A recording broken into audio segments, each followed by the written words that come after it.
없이 살 수 없네. 죄인의 구주여 그 귀한 보배 피로 날 구속하소서. 구주의 사랑으로 흘리신 보혈이 내 소망 나의 위로 내 영광 됩니다. 아멘. 주 없이 살 수 없네. 나 혼자 못 서리. 힘없고 부족하며 지혜도 없도다.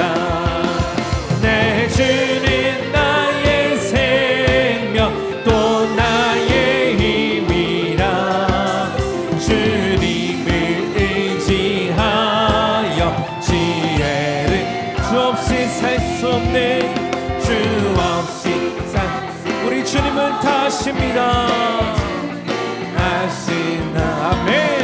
내 영의 깊은 간구 마음의 소원을 주밖에 나의 마음 네 알아주리요. 내 마음 위로하사 영원케 하시네. 아멘. 주 없이 살 수 없네. 세월이 흐르고 이 깊은 고독 속에 내 생명 끝나도 살아온 풍랑일 때 날 지켜주시니. 내 곁에 계신 주님 느림이 구주의 사랑으로 구주의 사랑으로 흘리신 보혈이 내 소망 나의 위로. 다시 한번 믿음의 고백으로 구주의 사랑으로 구주의 사랑으로 흘리신 보혈 나의 소망 나의 위로 내 영광 됩니다. 할렐루야. 오늘도 우리의 소망 되시는 주님 크신 은혜와 사랑 앞에 다시 한번 믿음으로 큰 박수 올려드립시다. 할렐루야. 언제나 우리의 사랑으로 붙드시는 주님 그 은혜의 눈길 안에 우리가 온전히 살기 원합니다.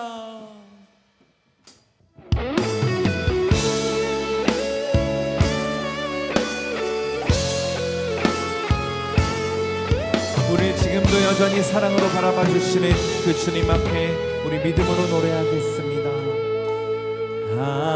하나님의 사랑을 사모하는 자, 하나님의 평안을 바라보는 자, 너의 모든 것 창조하신 우리 주님이 너를 얼마나 사랑하시는지 하나님께 찬양과 경배하는 자, 하나님의 선하심을 닮아가는 자, 너의 모든 것 창조하신 우리 주님이 너를 자녀 삼으셨네. 아멘. 하나님 사랑의 눈으로 너를 어느 때나 바라보시고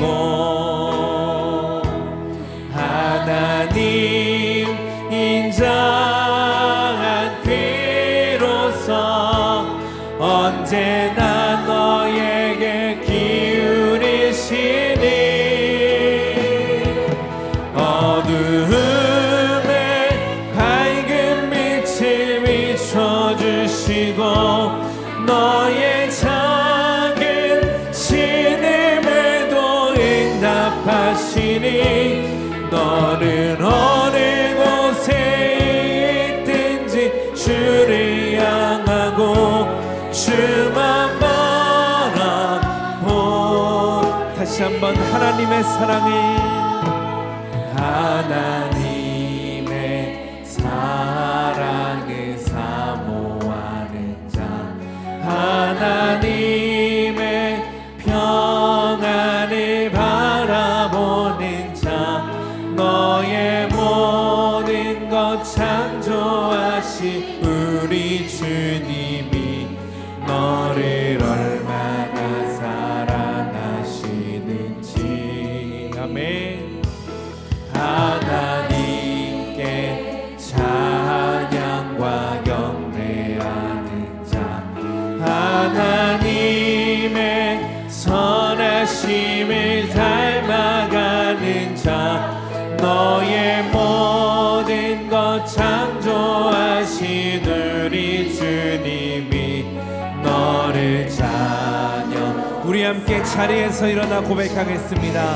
하나님, 하나님 사랑의 눈으로 너를 어느 때나 바라보시고,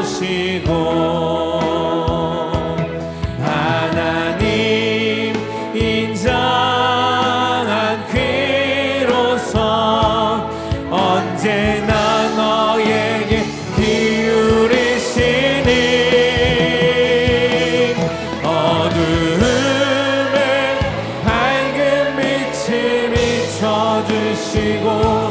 너의 작은 신음에도 응답하시니, 너는 어느 곳에 있든지 주를 향하고 주만 바라볼지라.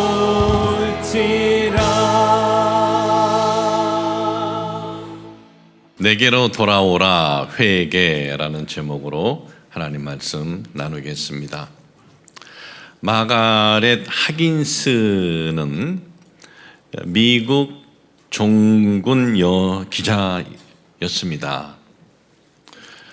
이 종군 기자라는 것은 전쟁터 속에 뛰어들어가서 거기서 취재하고 거기서 사진 찍고 그리고 전쟁 속에서 일어나는 사건들을 알리는 기자가 종군 기자입니다. 목숨을 내놓고 하는 그러한 이 일입니다. 그녀는 30살 나이에 우리나라 6.25 전쟁 때 종군 여기자로 왔습니다. 우리나라 이 6.25 전쟁 때 종군 여기자로 와서 최초로 6.25 전쟁의 참상을 알리면서 전 세계에 우리나라 도움을 요청한 기자이기도 합니다. 그리고 그녀는 최초로 언론인들의 최고의 상, 노벨상, 언론 쪽에서 노벨상이라고 하는 플리처상을 여자로서는 최초로 받으시기도 했습니다. 플리처상을 받은 내용은 우리나라 6.25 전쟁에 대한 그 내용으로 그 상을 받았습니다. 그녀는 그냥 단순히 위험을 피하면서 전쟁터 속에서 일어난 사건을 취재한 것이 아니라 폭탄이 떨어지고 총탄이 쏟아지는 곳에 병사들과 함께 다니고 이동을 하면서 취재를 하고 사진을 찍었습니다. 인천 상륙 작전 때도 해군들과 함께 배를 타고 폭탄이 쏟아지고 총알이 쏟아지는데도 해군들과 함께 배를 타고 건너면서 기사도 쓰고 사진을 찍었기 때문에 아주 확실하고 긴장감 넘치는 기사와 사진이 있었습니다. 이 전쟁터 여기저기를 누비고 다니는데 1950년 12월입니다. 그 12월에 6.25 전쟁 중에 가장 치열한 전쟁 하면은 장진호 전투를 꼽습니다. 함경남도에 있는 장진 저수지에서 일어난 전투입니다. 중공군이 중국에서 몰려 내려오면서 큰 전투가 그곳에서 있었습니다. 그녀도 함께 그곳에 이제 있는 거예요. 중공군하고 치열하고 전투를 하는데 우리나라 12월 달에 날씨가 너무나 추운 거예요. 저 함경남도에 영하가 40도가 되는 거예요. 따뜻한 나라에서 이 나라를 돕겠다고 온 유엔군들이 참 견딜 수가 없는 거예요. 너무나 추워가지고 한쪽에서들 서서 앉아서 음식을 먹는데 통조림을 따가지고 통조림 속에 있는 걸 먹으면서도 그 얼어붙은 음식을 참 꺼내고 먹는데도 굉장히 힘들게 먹고 있는 거예요. 그런데 이 여기자 바로 옆에 키가 큰 한 군인이 음식을 그렇게 먹고 있는 거예요. 얼굴은 새까맣고 그리고 이 수염 옆에는 너무나 추워서 고드름이 이렇게 설어 있고 그러면서 음식을 먹는데 그녀가 물어봅니다. 내가 하나님이라고 하면 만약에 내가 당신의 소원을 들어준다라고 했을 때 당신은 나에게 어떤 소원을 말하겠소? 라고 하는 거예요. 그랬더니 이 군인이 잠시 생각을 하다가 이렇게 말을 하는 거예요. Give me tomorrow. 나에게 내일을 주시면 좋겠습니다. 이것이 나의 소원이에요. 이 전쟁이라는 한가운데서 무슨 돈이 소원이겠습니까? 명예가 소원이겠습니까? 무슨 권력이 소원이겠습니까? 유일한 소원은 나에게 내일 있게 해주는 것. 언제 어디서 폭탄이 터질지, 언제 어디서 총알이 날아올지 모르는 그런 아주 암울한 환경에서는 그가 가지고 있는 유일한 소원은 나에게 내일이 있는 것. 그것보다 더 원하는 소원은 없다라는 거예요. 그는 그렇게 내일을 원했지만은 그 다음에 그는 어떻게 되었는지 모르겠습니다. 왜냐하면 답이 없기 때문에. 전쟁이 멈춰야 내일이 있는 건데 그런데 전쟁이 멈출 환경은 아닌데 그저 바람뿐이었어요. 그런데 우리의 삶에 내일이 보장되는 내용만 우리에게 제시해 준다면 얼마나 좋겠습니까? 거기에 우리가 목을 걸 거예요. 이게 바로 내일에 대한 초대장이야? 이게? 그러면 그걸 우리가 확인하는 순간 거기에 아마 목을 걸 겁니다. 제가 어제 우연히 어떤 그 자료를 찾다가 한국어에 목을 건 나라에 대한 내용을 우연히 보게 된 거예요. 아니 우리나라 말에 왜 목을 걸어? 도대체 무슨 이유지? 하고 봤어요. 어느 나라가 그런 거야? 본 거예요. 봤더니 네팔로 써여져 있어요. 저는 네팔 하면 히말라야 산맥, 에베레스트 그 정도만 알고 있는데 아니 이 사람들이 왜 한국어에 목을 걸지? 하는데 한국어를 배우려고 그 나라에서 그렇게 귀한 물소까지 팔고 한국어 학원에 등록을 해서 배운다는 거예요. 내용은 한국어 그 어학 학원을 다녀서 그가 어학 시험에 통과를 하면 한국에 나와서 일을 할 수가 있는데 취직할 수가 있는데 한국에 나와서 취직을 하면은요 그 나라에서 1년 동안 버는 것보다 우리나라에서 한 달 일하면은 수입이 더 많다는 거예요. 우리나라에서는 한 달 일하면 200만 원 준대요. 근데 그 나라에서는 1년을 일해도 그 돈을 못 번다는 거예요. 그러니까 그 사람들에게는 한국이 그 사람들에게는 희망의 초대장인 거예요. 그러니 거기에 목을 걸고 그렇게 한국어를 배운다는 내용을 봤어요. 우리나라 어떤 청년들은 헬 조선, 헬 코리아, 지옥 코리아 가지고 지옥 코리아라고 하면서 우리나라에 대해서 그렇게 얘기를 하는데 어떤 사람들은 이 나라가 천국인 거예요. 그리고 거기에 목을 거는 거예요. 여러분 우리가 살아가면서 이런 확실한 희망의 초대장을 딱 받는다? 그러면 어떻게 할 거예요? 굉장히 기쁠 겁니다. 감사할 겁니다. 근데 오늘 읽어드린 내용이 바로 그런 내용이에요. 하나님께서 선지자 요엘을 통해서 이스라엘 백성들에게 희망의 초대장을 주시는 거예요. 빛의 초대장을 주시는 내용입니다. 지금 이스라엘은 어두운 환경에 처했습니다. 빛이 보이지 않았어요. 너무나 암울한 환경에 처했습니다.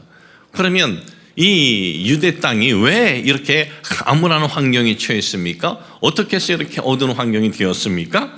그것은 요엘서 1장 4절에 이렇게 말씀이 기록이 되어 있습니다. 파충이가 남긴 것을 메뚜기가 먹고, 메뚜기가 남긴 것을 느치가 먹고, 느치가 남긴 것을 황충이 먹었도다. 그러니까 황충으로 인해서, 메뚜기 떼로 인해서 나라가 아주 황폐해졌다는 거예요. 어느 정도? 요엘서 1장 12절 말씀 보니까 포도나무가 시들었고 무화과 나무가 말랐으며 석류나무와 대추나무와 사과나무와 밭의 모든 나무가 다 시들었으니 이러므로 사람의 즐거움이 말랐도다 그랬어요. 유대 땅에 있는 모든 나무들이 다 황폐게 되고 다 시들어지고 말았다 하는 거예요. 그것을 보면서 사람들 마음도 아주 시들어진 거예요. 즐거움이 사라지고 마음이 시들어졌다라는 것입니다. 사람도 땅도 희망이 보이지 않는 그런 환경에 처하고 마는 것입니다.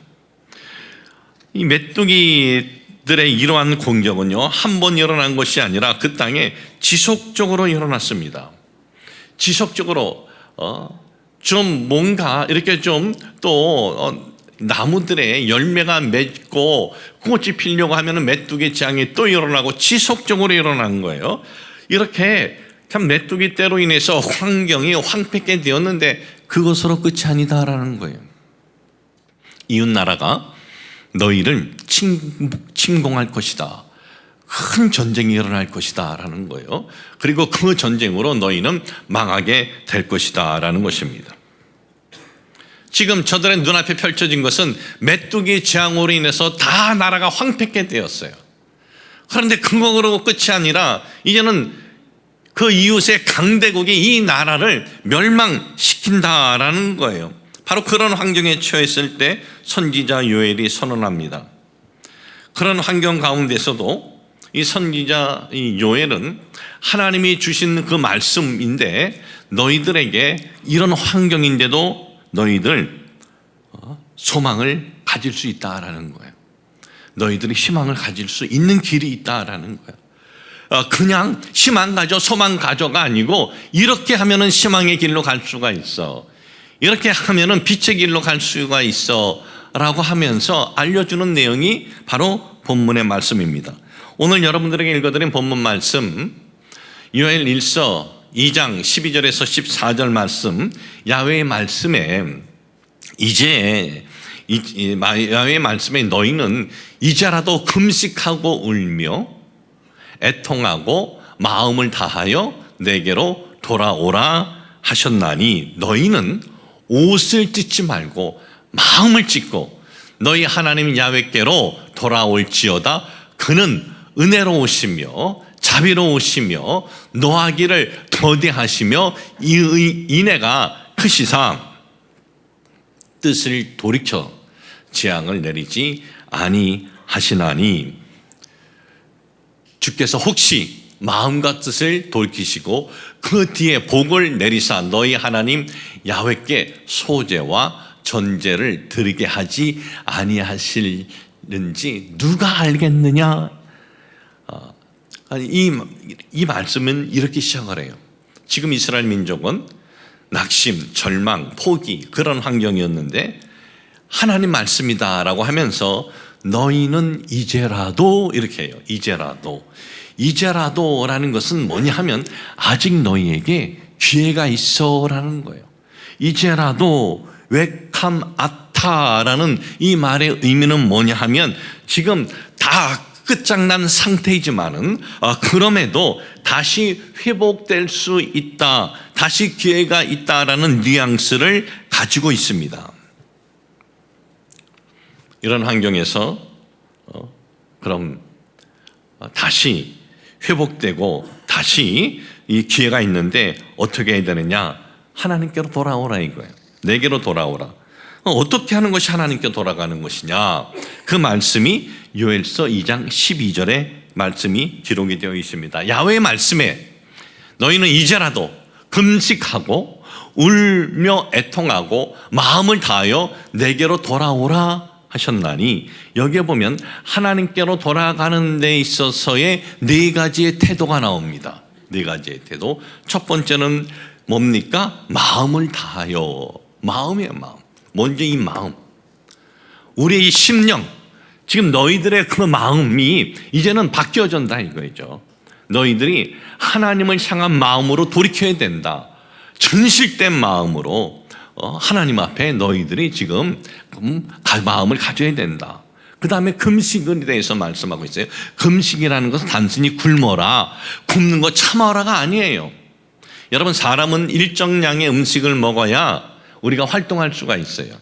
그리고 우리 몸은 일정량의 음식을 우리가 요구하고 있어요. 이 몸이 요구하는 거예요. 뇌가, 우리의 몸이.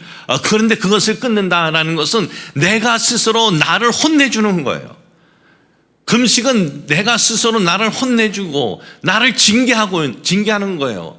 내가 지금 이렇게 잘못했으니 지금 나의 일어나는 이 욕구를 내가 끊음으로써 나를 혼내주고 나를 징계하는 거예요. 이것이 금식이에요. 잘못한 자신을 스스로 혼내는 거, 징계하는 거예요. 금식하며, 그 다음에 뭐예요? 울며. 여기서 운다라는 원어는 아주 소리 내면서 통곡을 한다는 거예요. 왜 소리 내면서 통곡을 해요? 사람을 의식하기 때문에 잘 그렇게 하지 않아요. 참아요. 그러나 하나님 앞에서는 우리가 사람을 의식하는 것이 아니라 하나님 앞에서 내 잘못은 내가 생각하면서 통곡을 하는 거예요. 그 다음에 애통하다라고 되고 있어요. 애통하다. 이 원어의 의미는 뭐냐 하면은 가슴을 찢는다, 머리카락을 쥐어뜯는다. 왜? 슬픔을 이기지 못해서. 왜 슬픔을 이기지 못해요? 지금 하는 나의 이 잘못된 행동이 너무나 내가 슬프다. 내가 내가 참 이 슬픈 일을 왜 하는가 하면서 스스로의 가슴을 뜯어내는 거예요. 하나님 앞에서 자신들의 잘못된 모습, 행위를 진실된 마음으로 애통하고 울며 금식하며 하나님 앞에 나아가는 것, 이것이 바로 회개예요. 회개. 진실된 회개. 이 유대 땅에 메뚜기 장이 있기 전에는 이 유대 땅은 어떤 땅이었느냐? 고고학적 발견에 의하면 번영했대요. 아주 번영한 땅이었다라는 거예요. 저들은 굉장히 번영했습니다. 그런데 그 번영이 하나님이 주신 것인데 저들은 하나님이 주신 것이라고 생각하지 않고 자신들의 노력으로, 자신들의 애씀으로, 자신들의 힘으로 이렇게 우리가 번영을 이루었다라고 생각을 했어요. 여러분, 하나님이 주신 은혜를 내 힘으로, 내 노력으로 이렇게 했다 하면은요, 그때부터 이런 마음을 가진 사람들은 하나님을 향해서 가는 것이 아니라 딴 길로 가게 돼요. 다른 길로, 곁길로 가게 돼요. 그래서 이들은 곁길로 가면서 어떻게 해요? 하나님만을 경외해야 하는 사람들이 우상을 끌어다가 섬깁니다. 그리고 하나님이 주신 이 은혜에 감사하는 것이 아니라 그걸 가지고 교만해져 버리고 맙니다. 사치하고 방탕하게 됩니다. 그러니까 이들의 모습이 뭡니까? 하나님이 저들을 버리신 것이 아니라 저들이 하나님의 울타리 안에 있었던 이들이 울타리를 뛰어넘어 버린 거예요. 하나님 울타리 싫어요. 우리는 그 하나님 울타리 바깥에 있어도 우리 힘으로 뭐든지 할 수 있습니다 하고 그 울타리를 뛰어넘어 버린 거예요. 하나님이 버리신 것이 아니라 이들 스스로 하나님의 울타리를 뛰어나간 거예요. 마치 집에 있는 한 자녀가 부모의 울타리에, 부모의 보호 속에 있다가 어느 날 나 싫어 하고 집을 뛰쳐나가면 어떻게 돼요? 부모의 보호하심이 다 사라지고 마는 것처럼 그렇게 되어버리고 만 것이에요. 그러자 어떻게 되느냐? 메뚜기 떼들이 저들을 공격하기 시작을 합니다. 하나님께서 메뚜기 떼 보내신 것이 아니에요.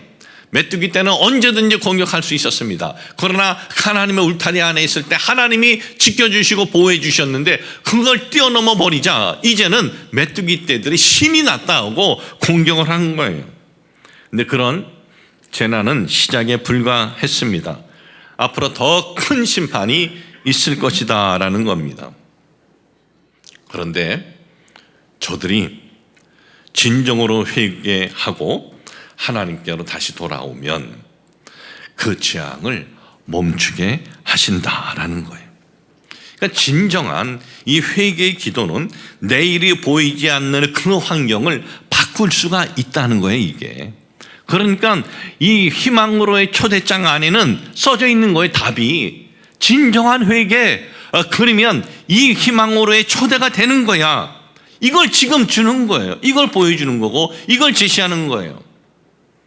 여러분, 회개의 이 기도는요, 회개의 기도는 우리가 상상지도 못하는 하나님의 은혜를 우리가 체험할 수 있고 하나님의 능력을 체험할 수 있다라는 것이 바로 회개의 기도에 있어요. 이 회개의 기도가 우리에게 있어서 얼마나 소중하고 귀중하냐. 자, 보십시오.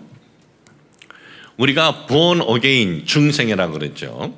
예수 그리스도 십자가 대속의 은혜가 나의 은혜다라는 그러한 우리가 깨달음이 있기 전에, 그리고 하나님이 나를 창조하시고 이 우주 만물을 창조하셨다라는 이 깨달음이 있기 전에 우리는 어떻게 살았습니까? 우리는 내일이 없었어요. 내일.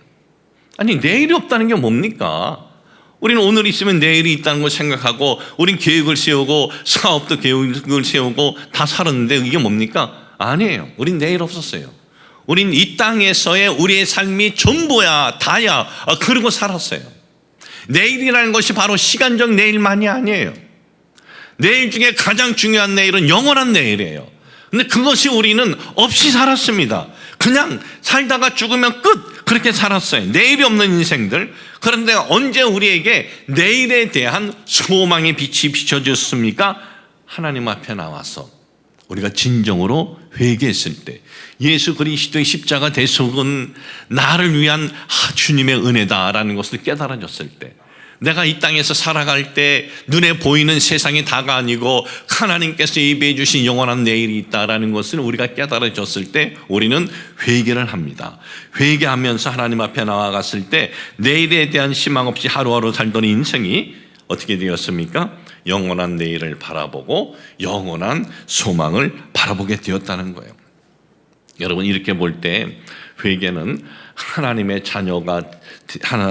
자녀가 되게 하고, 내일은 영원한 이 회개는 영원한 내일에 대한 소망이 없는 우리들이 영원한 내일을 바라볼 수 있게 하는 것이 바로 회개 기도였다라는 거예요. 여러분, 회개는요, 우리를 하나님의 자녀가 되고 영원한 내일의 소망만 갖게 하는 것이 아닙니다. 우리가 하나님의 자녀가 되었다 하더라도, 하나님의 백성이 되었다 하더라도 우리는 이 땅에서 살아갈 때는 이 육신의 장막을 입고 있을 때는 늘 불완전합니다. 온전하지 못합니다. 그래서 살아가면서 우리는 실수도 있고 연약함이 우리에겐 있습니다. 실수도 있고 연약함이 있는 우리가 하나님 앞에 나와서 우리가 회개합니다. 제가 이런 실수, 이런 연약함 있습니다. 주님, 용서해 주시옵소서. 우리가 회개하면 어떠합니까? 용서함을 받습니다. 그리고 하나님께서 이 불안하고 이 답답한 우리 마음에 평안함으로 채워주십니다. 여러분, 이렇게 볼 때 회개의 기도는 뭐냐? 회개의 기도는 우리에게 있어서 그 무엇보다 가장 중요한 것이 회개의 기도예요. 하나님을 몰랐을 때나 하나님을 경외하면서 살아갈 때나 가장 중요한 것이 바로 회개의 기도라는 거예요. 진정한 회개의 기도는요, 이렇게 하나님의 마음을 움직이는 권능이 있다라는 것입니다. 이 요엘 선지자, 이스라엘 민족들 얼마나 지금 갑갑하겠습니까? 눈에 보이는 산천초목은 다 폐허가 되었는데, 그런데 이 폐허가 된 그런 환경에서 어떻게 하면 이 폐허 더미에서 우리가 다시 개간해서 이것을 일으킬까? 다른 민족이 우리를 향해서 전쟁을 일으키려고 하는데 우리가 어떻게 하면 이것을 우리가 대비할까? 이것이 우선이 아니다라는 거예요. 너희들 자신을 돌아보면서 너희들이 지금 잘못된 것들에 대한 하나님 앞에 회개하며 나아가는 것이 우선이다라는 거예요. 너희가 진정한 회개를 하면 산천초목에 다시 밭에는 열매가 맺게 해 주실 수 있고, 그리고 이방인들이 아무리 계획을 짰더라도 그거 다 수포로 만들어 줄 수가 있는 것이 하나님의 권능인데, 하나님의 권능을 체험할 수 있는 회개 기도는 생각하지 않고 다른 것들만 계획하고 있으면 안 된다라는 거예요. 우리는 오늘 이 내용의 설교를 들으면서 이런 마음이 있을 겁니다. 우리는 지금 전쟁이 일어나는 상황이 아닌데, 우리는 지금 이 욥처럼 그렇게 싹 망한 것도 아닌데, 그런데 우리에게 이 진정한 회개가 그렇게 확 우리에게 중요한가, 그런 마음 가질 수 있어요. 그런데 여러분, 이 말씀을 통해서 우리는 그 유대 민족들에게 깨달으라는 이 깨달음보다 지금 우리가 이 부분을 깨닫는다면 우리에게는 그들보다 더 큰 놀라운 은혜의 이 축복의 이 메시지가 오늘 이 메시지예요. 왜 그러냐? 자, 보십시오. 지금 이스라엘 민족은 완전히 망했어요. 산천초목도 아주 절단이 났어요. 그런데도 성경은 뭐라 그래요? 너희들이 그렇게 망했는데도 회개하면, 진정한 회개하면 하나님께서 회복해 주시겠대요. 우린 이렇게 망하지 않았어요. 살아가면서 어느 정도 손해본 건 지금 있을 거예요. 뭔가를 잃어버린 것도 있을 거예요. 뭔가 뜻대로 좀 되지 않은 것도 있을 거예요. 저들처럼 저렇게 깡그리 망하지는 않았어요. 그런데 우리가 지금 뭔가 조금 우리의 삶에 어려움이 있고 힘든 일이 있을 때 이들처럼 우리가 진정한 회개를 하면 저렇게 망한 이들도 회복시켜 주신다는데, 오늘 우리의 이 현장에서 하나님께서 우리에게 저들과 동일한 은혜를 주신다면은 우리에게 이 말씀이 얼마나 소중하고 축복된 말씀이 있겠느냐라는 것입니다. 여러분, 우리는 이 말씀을 통해서 오늘 뭘 깨달아야 되는지 아세요? 우리에게 있어서 기도 중에 회개 기도는 몇 번째인가요? 우리는 매 주일 이렇게 교회 와서 예배드립니다. 그리고 예배드리면서 짧은 시간이지만, 개인적으로 여러분들이 기도할 때도 있지만, 짧은 시간이지만 하나님 앞에 이것저것 우리가 또 구하기도 해요. 이런 문제는 좀 해결을 좀 해주시면 좋겠고, 이런 소원은 좀 들어주셨으면 좋겠습니다. 그러면서 회개 기도는 혹시 액세서리 정도로 하는 거 아니에요? 다른 거 1, 2, 3 이거 중요하고 이거 중요하고 이거 해주세요. 그리고 맨 나중에 제가 좀 잘못한 거 있으면 하나님 용서하고 끝나는 거 아니에요? 회개 기도 액세서리가 아니에요. 여러분, 회개 기도는 우리에게 있어서 제일 중요하고 제일 소중하고 제일 우선되어야 할 기도라는 거예요. 왜 그래요? 왜 우선되어야 되는 거예요? 아무리 하나님 앞에 많이 간구해도요, 하나님과 나와의 담이 딱 막혀져 있으면 그 어떤 간구도 이것이 하나님 앞에 전달되지 않는 거예요. 왜? 담이 막아져 있는데. 그 담이 뭐예요? 죄의 담이에요. 죄의 담. 죄의 담은 한번 우리가 잘못했다고 그 죄의 담이 확 세워지는 것 아니에요. 죄의 담은 우리가 살아가면서 하나님 앞에 우리가 조금 벗어나는데도 그걸 모르고 사는 거예요. 왜 몰라요? 진정한 회개를 잃어버리면 몰라요. 그러나 우리가 진정한 회개를 하면은요, 그 쌓였던 담이 무너져요. 우르르 하고 무너지는 거예요. 그런데 회개 기도를 하나 액세서리 정도로 생각하면 나도 모르게 예배는 드리고 앉아 있을 줄 모르지만 죄의 담이 하나하나 쌓아지는 거예요. 그게 성이 되어버리는 거예요. 그러면 아무리 외쳐도 공허하고 아무리 외쳐도 그냥 튀어나가는 거예요. 그러나 하나님 앞에서 내가 진심으로 회개하면 그 담이 무너져요. 그 죄의 담이 무너지는 것은 돈으로도 되지 않고 힘으로도 되지 않고 아무런 그 비결이 없습니다. 유일하게 하나님 앞에서 진정한 회개를 드릴 적에 죄의 담이 무너지는 거예요. 그래서 우리에게 있어서 회개의 기도가 세상에 그 무엇보다 가장 중요하다라는 것을 여러분 잊지 마시길 주님의 이름으로 축복을 합니다. 이 성경에 보면 이스라엘 민족에게 이 요엘 선지자가 이렇게 얘기를 해요. 너희들 옷을 찢지 마. 마음을 찢어 그래요.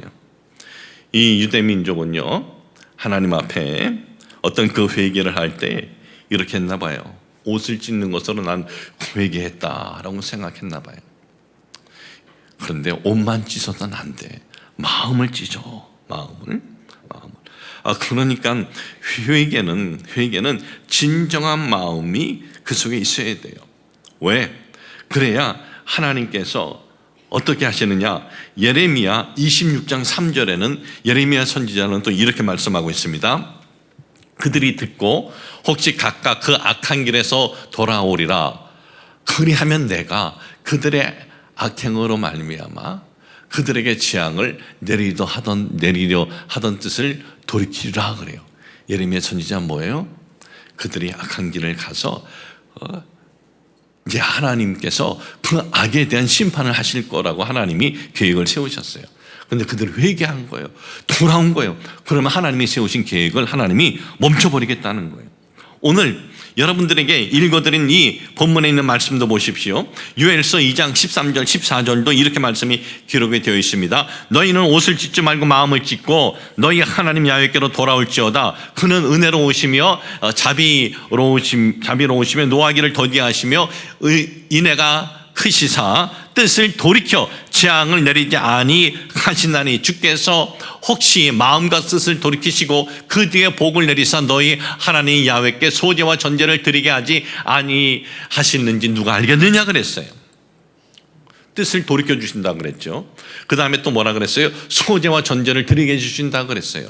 소제는 뭡니까? 밭에 있는 곡식을 가지고 하나님 앞에 드리는 제사예요. 그리고 전제는 뭡니까? 포도나무에 포도주를 가지고 드리는 제사예요. 지금 그 제사 못 드려요. 왜? 다 황폐케 되었기 때문에. 근데 하나님께서 너희들 그것이 회복이 되어서 소제도 드리고 전제도 드리게 해주신다라는 거예요. 그리고 하나님께서 너희들이 진실로 회개하면 어떻게 해주느냐? 하나님이 결정한 거 바꿔주실 수 있다는 거예요. 여러분, 하나님의 결정을 누가 바꿔요? 하나님이 이렇게 하시겠다고 계획 세운 거 누가 바꾸겠어요?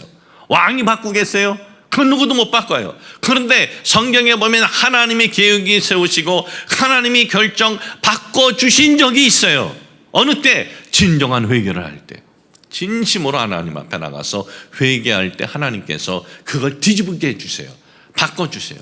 그렇기 때문에 여러분, 우리에게 있어서 온전한 회개, 진정한 회개는요, 하나님의 결정, 하나님의 계획을 바꾸실 수도 있다라는 것은 우리에게 있어서 하나님 앞에 기도하며 나아갈 때 회개의 진정한 회개의 기도가 세상의 그 무엇보다도 중요하다라는 것을 우리가 잊지 말고 하나님 앞에 나아가서 그 어떤 간구, 소원, 해결 외치기 전에 내 자신의 모습을 이렇게 검토해 보면서 뒤돌아보면서 이 부분은 내가 이렇게 하는 것이 아닌데 이 부분은 내가 이렇게 하면 안 되는 거였구나 하면서 이 부분을 놓고 우리가 회개하며 나아갈 때 하나님께서 그런 우리들에게 은혜와 자비와 긍휼을 하나님께서 우리에게 베풀어 주신다라는 거예요. 온전한 회개 기도해야 된다. 부담이 되세요? 부담이 있는 분들 괜찮아요. 이상한 거 아니에요. 우리 속에 성령이 계시기 때문에 그런 부담도 일어나는 거예요. 그런 부담도. 아예 그런 부담이 전혀 없어. 고목자는 떠들어라. 나는 내가 안다. 전혀 없어. 그러면요, 다시 한번 진지하게 내가 정말 예수 그리스도 십자가 대속으로 구원받은 사람인가 돌아볼 필요가 있어요. 그렇다면. 그러나 여러분 마음속에 좀 부담이 있어요. 왜? 부족하기 때문에. 그런 부족함과 부담이 있는 거는요, 우리가 하나님의 백성이기 때문에 그런 부담이 있는 거예요. 여러분, 잘 안 될 것 같은, 내가 회개 기도해도 잘 안 될 것 같은 그런 마음이 있어요. 괜찮아요. 그래도 회개 기도하며 나아가세요. 왜? 우리가 회개 기도한다고 내 삶이 한 번에 완전히 바뀌어지진 않아요. 그러나 이걸 무시해버리면 나도 모르게 계속해서 죄담이 나에게 계속 나를 쌓아버려요. 그러나 내가 하나님 앞에 엎드릴 때마다 연약한 부분을 놓고 기도하면 하나님께서 그 죄담이 쌓아지지 않도록 해요. 그렇기 때문에 우리가 하나님 말씀이 들릴 때 나이가 예민하게 그 말씀을 받을 수가 있는 거예요. 그래서 여러분, 우리에게 있어서 이 세상의 그 어떤 기도보다 하나님 앞에서 내 자신을 돌아보면서 회개하며 나아가는 것이 가장 소중하다라는 것을 여러분 잊지 마시길 주님의 이름으로 축복을 합니다. 하나님 아버지, 저희들 하나님 앞에 이것저것 구하는 것은 참 많습니다. 그러나 우리가 우리 자신을 돌아보면서 진정한 회개의 기도를 우리가 얼마나 소중히 여겨 보았습니까? 그냥 회개의 기도는 그냥 한 문장으로 액세서리 정도로 생각했다면 오늘 진정한 회개를 하며 나아가도록 저희를 도와 주시옵소서. 하나님 아버지, 우리가 오늘 우리 자신들 부족한 부분을 보면서 하나님 앞에 진심으로 회개하는 시간이 되게 도와주옵시고, 하나님 저희들 이 회개의 기도를 하나의 액세서리로 생각해서 죄담이 하나님과 나 사이를 막는 그러한 참 안타깝고 우매한 이들은 없게 하여 주시옵소서. 예수님의 이름으로 기도합니다. 아멘.